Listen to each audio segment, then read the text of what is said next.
Baik, bismillahirrahmanirrahim. Assalamualaikum warahmatullahi wabarakatuh. Saya Salihin Yusafi, PISMP 2.02 dan dua orang rakan saya yang lain iaitu saudara Afiq dan saudara Afif akan membentangkan hasil kerja kami mengenai tugasan subjek MPU 3052 Tamadun Islam dan Tamadun Asia. Daripada tugasan ini, kami diminta untuk memilih satu isu kontemporari Tamadun Islam dan Tamadun Barat memberi kesan positif dan negatif dari tiga aspek utama, iaitu yang pertama, aspek sosio budaya, masyarakat dan negara. Jadi pertama-tamanya saya akan menerangkan tentang isu yang kami pilih, iaitu isu Islam liberal. Jadi lihat kepada slide. Jadi memetik daripada petikan akhbar sinar harian, definisi liberalisme menurut Jakir ialah suatu bentuk pemikiran yang bebas, terbuka dan dipandu oleh hawa nafsu dalam bidang yang pelbagai. Liberalisme ini sebenarnya berasal dari falsafah humanisme yang mula mempersoalkan kuasa gereja dan pada zaman Renaissance. Di Barat, mereka menganggap agama ini satu perkara yang menyebabkan pemusuhan dalam masyarakat. Maka berlaku peperangan yang dahsyat antara mereka, di mana mereka masing-masing mempertahankan fahaman mereka, yakni aliran mereka sendiri, dan itu fahaman ini juga menjadi senjata oleh musuh untuk merosakkan manusia. Sama itu, mereka mendakwa bahawa nilai moral boleh berubah-ubah dari semasa ke semasa. Hakikatnya, ia telah melampaui batas syariat yang berlandas Al-Quran dan As-Sunnah. Sebagai contoh, saya membawakan satu contoh desakan oleh kumpulan G25 atau G25, yang mana mereka mendesak bahawa untuk dimansuhkan hukuman berkhalwat terhadap orang Islam dengan mendakwa kebebasan seseorang. Okay, itu sebagai itu sedikit mukadimah untuk isu Islam liberal yang kami pilih. Jadi masuk pada kesan Islam liberal terhadap sosial budaya. Jadi saya membawakan kesan positif dan negatif yang boleh dibawa dalam isu Islam liberal ini, yang boleh didapati dalam isu Islam liberal ini. Apakah kesan-kesan positifnya? Jadi yang pertama adalah membangkitkan semangat para ulama dalam penentangan budaya kotor.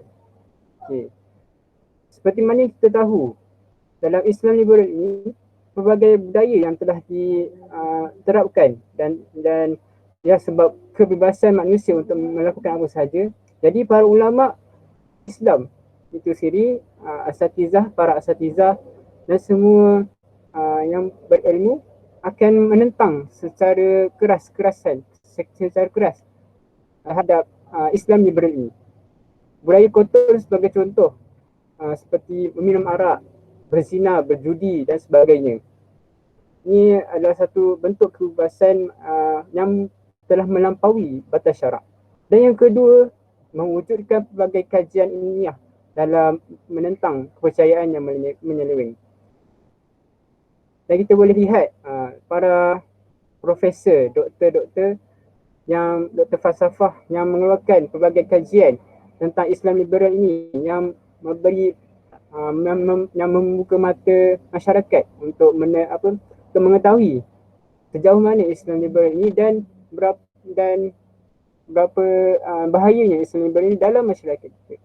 Jadi penentangan dalam kajian ilmiah ini adalah sangat penting untuk menentang penyelewengan dalam sosial budaya. Jadi seterusnya saya kesan negatif dalam Islam liberal ini. Dan yang pertama ialah menghidupkan semula amalan jahiliah seperti minum arak, berzina dan berjudi. Dan contoh-contoh ini adalah menunjukkan bahawa kebebasan dalam Islam liberal itu sendiri. Dalam Islam mengharamkan semua perkara yang seperti yang saya bawakan contoh tu, arak, berjudi dan berzina. Amalan-amalan jahiliah seperti yang telah kita tahu, amalan yang terkutuk lah, yang keji. Dan yang kedua, menatijahkan kekacauan seperti akhlak buruk dan sosial yang keji. Dan impak daripada Islam liberal ini itu sendiri memberi kesan terhadap seseorang itu, dan budaya itu menjadi sangat kotor. Dan yang ketiga, cara hidup berubah. Cara hidup berubah seperti berpesta secara bebas dengan mendedahkan aurat, bersentuhan dengan ajnabi dan sebagainya yang memberikan kesan yang amat buruk kepada budaya Islam itu sendiri. Okey, cara hidup berubah. Islam liberal itu sendiri membawakan hak kebebasan manusia untuk secara bebas boleh melakukan apa saja, seperti mendedahkan aurat, yang ataupun memakai pakaian-pakaian yang tidak menutup aurat dan pakaian jarang dan sebagainya. Dan itu adalah sangat bertentangan dengan agama Islam sendiri. Dan Islam liberal ini perlu ditindas dan ditangkis dengan secepatnya mungkin supaya tidak menular dan membawa kepada generasi yang seterusnya. Wallahu ta'ala alam. Jadi teruskan dengan pembentangan yang seterusnya. Assalamualaikum warahmatullahi wabarakatuh. Baiklah, seterusnya kita lihat pula kepada kesan Islam liberal terhadap masyarakat. Kesan Islam liberal ini terbahagi kepada dua. Yang pertama adalah kesan positif dan yang kedua adalah kesan negatif. Kita lihat kepada kesan positif terlebih dahulu. Baiklah, kita lihat kepada kesan positif dan Islam liberal kepada masyarakat yang pertama. Dan iaitu, Islam liberal ini dapat melahirkan masyarakat yang membangun. Macam mana tu kan? Jadi, suka untuk saya mengambil petikan daripada Charles Guzman kan dalam bukunya iaitu Liberal Islam, A Source Book, and beliau ada menyatakan bahawa satu daripada 6 gagasan yang menjadi kayu ukur pemikiran Islam liberal ini ialah berkaitan dengan membela gagasan kemajuan. Seperti mana yang kita tahu kan, Islam liberal ini merujuk kepada satu aliran pemikiran yang cenderung kepada keterbukaan dalam berijtihad. Berijtihad mereka ini tak lain tak bukan dengan alasan membangunkan masyarakat, membangunkan negara dan membangunkan agama. Kerana mereka ini beranggapan bahawa agama kan mestilah disesuaikan dengan realiti semasa. Jadinya akan tetapi kan ijtihad mereka ini kan yang menjadi masalah adalah mereka ni berijtihad melampaui batas-batas yang sedia ada dalam agama. Seperti mana dalam Al-Quran dan As-Sunnah. Kan, tapi untuk itu kan masyarakat yang membangun yang saya maksudkan di sini adalah kan kita buang yang keruh dan ambil yang jernih daripada Islam liberal ini. Kan. Sebagai contoh, kan saya ambil satu analogi, dan jika seseorang guru itu gagal menyampaikan ilmunya kan gagal menyampaikan suatu ilmu kepada anak muridnya, yang perlu diijtihad kembali dan yang perlu diubah adalah metodologinya kan, metod dan cara pengajaran guru itu kan. Bukannya kandungan ilmu yang ingin diajar kan, akan tetapi metod yang perlu diubah. Jadi begitu juga masyarakat yang membangun kan. Mereka ini kan mengubah kan metod agar sesuai dengan realiti semasa. Bukan mengubah hukum hakam ataupun ilmu-ilmu yang tetap dalam agama kita kan. Itu untuk yang pertama. Baiklah, kan kita pergi kepada kesan yang kedua, dan kesan positif yang kedua iaitu Islam liberal ini kan dapat melahirkan masyarakat yang mengambil berat antara satu sama lain. Kan kita lihat Charles Guzman dalam bukunya Liberal Islam, A Source Book, ada menyatakan bahawa 2 daripada 6 gagasan yang menjadi kayu ukur pemikiran Islam liberal ini adalah berkaitan dengan membela hak, iaitu hak wanita dan hak non-Muslim.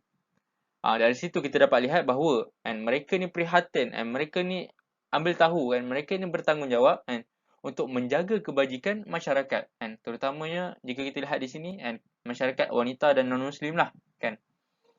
Sehingga mereka ini kan menubuhkan persatuan-persatuan bagi menjaga kebajikan masyarakat.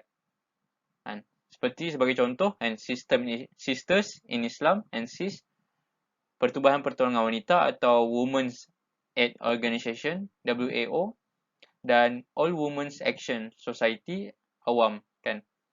Jadi di sini terdapat lihat semangat keprihatinan mereka ini, semangat ambil tahu mereka ini mendidik masyarakat untuk mengambil cakna dan mengambil berat antara satu sama lain. Itu kesan positif yang kedua.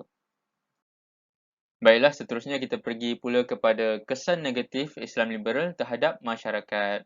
Jadi kesan negatif yang pertama ialah Islam liberal ini mencetuskan pertelingkahan dalam masyarakat Islam, terutamanya dalam hal-hal agama seperti akidah, kan.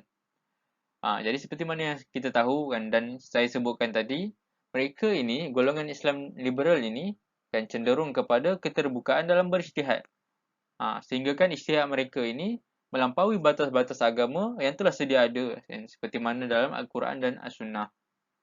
Kan tak cukup dengan itu, mereka ini, golongan ini menggunakan kebebasan beragama yang telah dijamin oleh Perlembagaan Persekutuan untuk mengemukakan pelbagai pandangan dan tafsiran peribadi terhadap sesuatu isu agama. Kan? Sebagai contoh, kan, saya ambil contoh pada 2 April 2017, utusan online ada melaporkan bahawa seorang aktivis liberal iaitu Siti Zabidah Qasim kan mendakwa mempunyai Islam versi tersendiri dan menganggap Tuhan itu tercipta daripada getaran.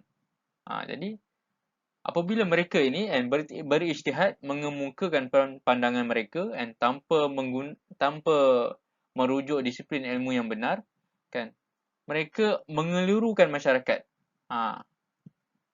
Sebagai contoh, kan, bagi masyarakat Islam yang kurang pengetahuan dalam agama ini, mereka akan keliru, kan, kerana dalam fahaman Islam yang benar, Tuhan itu iaitu Allah kan tidak menyerupai mana-mana makhluk. Tetapi bila golongan liberal ini mengatakan bahawa Tuhan tercipta daripada getaran, maka timbullah salah faham kan, sehingga menyebabkan pertelingkahan dalam masyarakat Islam. Itu adalah kesan negatif yang pertama. Baiklah, kita pergi kepada kesan negatif yang kedua pula, iaitu Islam liberal ini menggugat jati diri masyarakat Islam. Kenapa saya katakan begitu? Kerana mereka ini mengamalkan pluralisme agama yang melampau, di mana mereka menganggap bahawa semua agama adalah sama sahaja, kan? Dan lebih teruk lagi, mereka menganggap bahawa orang yang beragama dan orang yang tidak beragama ini adalah sama sahaja, kan? Bermakna tiada apa-apa keistimewaan di antara dua golongan ini. Jadi menurut fahaman ini, kan, seseorang individu itu perlulah diberikan kebebasan mutlak untuk memilih agama dan menukar agama mengikut kemahuannya sendiri. Jadi mereka ini suka hati mereka dan mengikut nafsu mereka ingin memilih apa-apa agama yang mereka ingin anuti, kan. Selain itu, kan, dalam hal ini juga Qasim Ahmad iaitu seorang aktivis liberal juga, kan, beliau ada mengemukakan pandangan yang mana dari segi logika, kan, sesebuah negara bangsa itu asalnya tidak mempunyai agama, kan, dan agama itu dianuti oleh penduduknya, sama ada Islam, Buddhis, Hindu ataupun Kristian. Dan di dalam Al-Quran sendiri, kan, jelas menyatakan bahawa tiada paksaan dalam beragama. Dan ini bermakna warga negara Malaysia, kan, boleh menganut apa jua agama yang mereka suka tanpa halangan undang-undang. Itu adalah pandangan daripada Qasim Ahmad. Jadi di sini kita dapat lihat bahawa mereka ini kan berhujah dengan potongan ayat dalam surah Al-Baqarah ayat 256 yang mana Allah berfirman, A'udzubillahi minasyaitonirrajim, la ikraha fid din, sadaqallahul azim. Yang bermaksud tiada paksaan dalam beragama, kan. Jadi kesannya, kan, bagi masyarakat Islam yang belum mempunyai pegangan yang teguh, kan, mereka ini, kan, saya ambil satu contoh, kan, berkemungkinan mereka ini ada berfikir bahawa, kan, seronoklah agama Kristian ni, kan, sebab tak wajib pun pakai tudung. Jadi kalau panas, kan, kalau dekat luar tak adalah panas sangat, kan. Macam best je agama Kristian ni, aku nak masuk agama Kristian lah, kan. Jadi bagi masyarakat Islam yang begini, kan, jika mereka terpengaruh dengan ajaran Islam liberal, maka mereka akan menukar agama mereka sesuka hati mereka, kan, tanpa panduan ilmu yang benar. Jadi itu adalah kesan negatif yang kedua. Baiklah, untuk kesan negatif yang terakhir pula, kan Islam liberal ini kan menjadikan masyarakat bebas untuk melakukan maksiat. Hal ini kerana mereka berpandangan bahawa umat Islam hari ini kan terbelenggu dengan Islam yang didominasi dan diwarisi oleh bangsa Arab yang dahulu. Kan seperti mana pelaksanaan hukuman sebat pada zaman Rasulullah SAW yang masih dilaksanakan pada hari ini, kan. Jadi kan saya ambil satu contoh, kumpulan G25 kan yang terdiri daripada bekas pegawai tinggi kerajaan ini kan menuntut pemindahan undang-undang berkaitan dengan hukuman khalwat kan dan hukuman orang Islam yang meminum arak kan. Mereka menganggap khalwat di rumah sendiri itu adalah hak peribadi kan. Tak cukup dengan itu, mereka juga menuntut agar undang-undang membenarkan seseorang individu untuk menukar jantina. Dan lebih teruk lagi, kan, mereka ini mengiktiraf golongan LGBT, kan, iaitu lesbian, gay, bisexual, transgender dan individu yang mengamalkan interseksual. Dengan alasan mereka ini kan ingin memberikan hak-hak yang sama rata untuk semua golongan masyarakat. Tanpa mengira agama, jenis fahaman, budaya dan gaya hidup. Jadi kesannya kepada masyarakat, mereka ini masyarakat akan jadi semakin berani untuk melakukan maksiat. Kerana mereka ini merasa diri mereka ini maksiat yang mereka lakukan itu diiktiraf dan dibenarkan.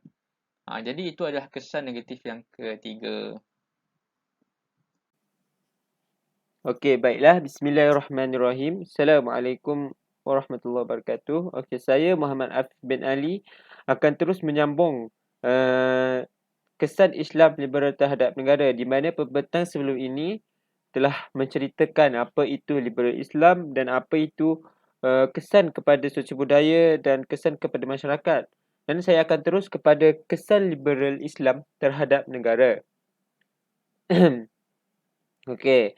Kesan positif yang pertama adalah dapat melatih pemimpin menentang golongan-golongan liberal. Okey, untuk pemimpin, kita dapat lihat pemimpin sekarang bagaimana mereka ni mengawal negara untuk memimpin menentang golongan-golongan liberal. Liberal, pluralism dan sebagainya lah, kan. Jadi agama mestilah disesuaikan dengan realiti semasa. Kita lihat negara kita pada hari ini banyak ancaman-ancaman agama yang kepelbagai lah, kan.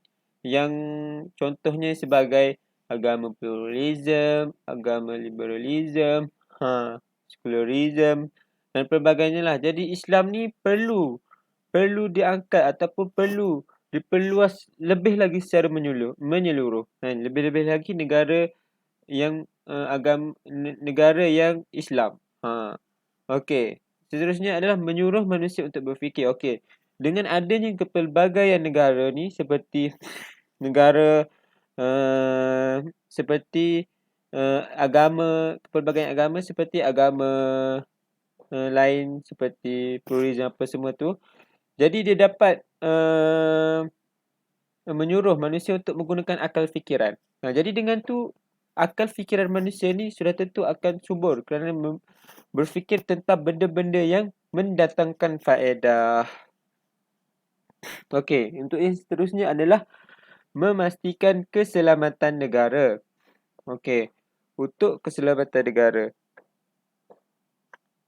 Keselamatan negara ni bagaimana pemimpin mengendalikan keselamatan negara daripada ancaman-ancaman. Contohnya kaum-kaum, contohnya agama Syiah dan sebagainya, mereka mahu menindak agama Islam. Bagaimana pemimpin ni memberi hukum ataupun mengenakan hukuman yang sewajarnya kepada pesalah-pesalah tersebut. Dan yang seterusnya adalah mementingkan nilai-nilai bersama. Okey, walaupun berbeza agama tetapi Nabi kita Nabi Muhammad SAW ajar cara untuk bercakap dengan orang-orang yang bukan Islam kan. Kerana Islam tu adalah agama yang mudah dan senang. Tidak menggunakan kekerasan.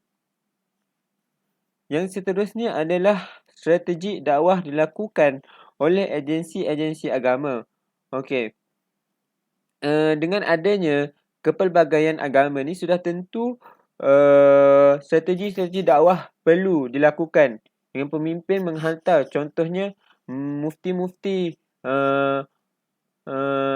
membahagikan ustaz-ustaz ataupun orang-orang yang tertentu untuk memberikan mendedahkan ajaran agama Islam yang betul agar masyarakat ataupun rakyat tidak terpesong ke arah kekufuran dan sebagainya lah. Okey. Untuk kesan positif yang kedua adalah melahirkan negara yang berpendidikan. Okey, dengan adanya liberalism ni di negara kita kan, sudah tentu sudah tentu pemimpin-pemimpin akan memberikan ataupun menceritakan sedikit sebanyak berkaitan dengan ajaran agama Islam. Dengan itu, masyarakat dapat mempelajari ilmu agama dengan lebih mendalam daripada guru-guru agama. Maksudnya masyarakat ni dapat mengenal Islam secara lebih menyeluruh kan. Contohnya dari segi tauhid kan, sifat-sifat Allah lebih mendalam lah berkaitan dengan zat-zat Allah dan sebagainya. Okey, yang seterusnya adalah sikap accountability pada agama dan ambil tahu bukan sekadar untuk diri sendiri, malah saling mengingati antara sama lain. Okey, sikap bijak. Okey, maksudnya bijak mengurus pada agama ni maksudnya bagaimana manusia ni dapat dapat membezakan agama Islam dengan agama liberalism lah. Bagaimana mereka membezakan pendapat dan memberikan pendapat masing-masing. Dengan itu dapat melahirkan masyarakat yang berpendidikan. Yang seterusnya adalah memahami ajaran Islam yang sebenar dalam kehidupan seharian. Okey, dengan ni apabila dapat menerima ilmu-ilmu agama daripada ustaz-ustaz, sudah tentu kita dapat mengaplikasikan kehidupan Islam secara sebenar. Contohnya amalan zikir, membaca Quran, amalan-amalan yang disuruh oleh Rasulullah sallallahu alaihi wasallam dan sebagainya, para ulama. Okey, saya akan terus kepada kesan negatif. Okey, untuk kesan negatif yang pertama adalah menghapuskan kedaulatan agama Islam. Okey, Islam liberal ni dia datang untuk berhasrat menghapuskan institusi-institusi agama lain kan. Islam liberal datang ni daripada pedagang-pedagang ataupun daripada orang-orang luar ni datang adalah untuk menghapuskan agama Islam. Mereka berniat untuk menghapuskan agama Islam. Okey, yang seterusnya adalah semua bebas memberi pendapat berijtihad. Okey, maksudnya kat sini untuk yang memberi pendapat ni hanya dibenarkan oleh mufti ataupun ustaz yang selayaknya lah kan. Bagi kita manusia ni tidak boleh mengeluarkan pendapat yang sendiri berkaitan dengan hukum-hukum Allah dan sebagainya, syariat Islam dan sebagainya.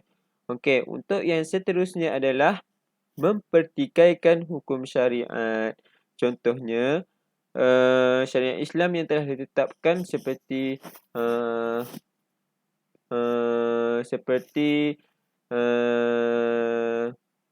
seperti isu wanita yang memerlukan keselamatan, mereka mempertikaikan dan sebagainya lah kan. Dan yang seterusnya adalah homoseksual dibenarkan. Jadi dalam Islam ni tidak kan, tidak sama sekali dibenarkan homoseksual. Mestilah kahwin ataupun mestilah halal terlebih dahulu untuk melakukan seksual bersama isteri. Jadi liberalism ni dia lebih kepada homoseksual. Okey, baiklah. Untuk yang seterusnya adalah kesan kedua, Islam liberal memperjuangkan pelbagai isu bertujuan menyebarkan idea liberalism secara lebih meluas. Okey, Islam liberal ni mereka gigih untuk memperjuangkan kepelbagaian isu agar Islam liberal tu lebih menyeluruh. Itulah kesan negatif. Okey, mereka ni menyokong gerakan pembebasan wanita. Okey, jadi Islam ni dia mudah, jadi dia mementingkan kesamarataan. Jadi liberalism ni dia lebih kepada menyokong wanita lah, pembebasan wanita. Maksudnya wanita diberikan hak-hak yang lebih dan sebagainya lah. Okey, yang seterusnya adalah wanita boleh menjadi imam, pemimpin dan imam. Okey.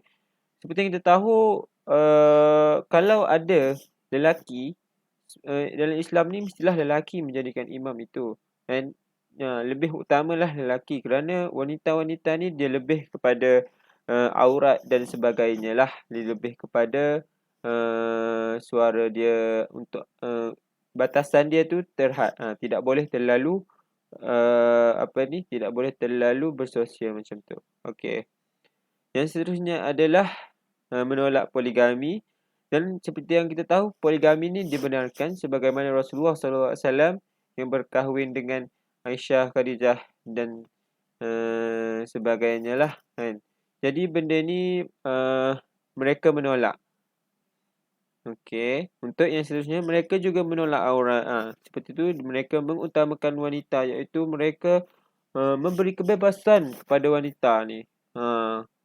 Seperti kita tahu, aurat ni adalah benda-benda yang dilarang ataupun tidak boleh ditunjukkan oleh seseorang kerana dosanya amat besarlah untuk aurat ni kan. Dan yang seterusnya adalah mereka mahu kedudukan agama Islam sebagai agama yang paling benar dapat dihapuskan. Mereka ni memang gigihlah berusaha bersungguh-sungguh agar Islam ni terhapus. Itu adalah kesan negatif. Okey. Untuk itu saja daripada saya dan kumpulan Solehin, Afiq dan saya Afif. Untuk kesimpulannya, itu isu contemporary kami agar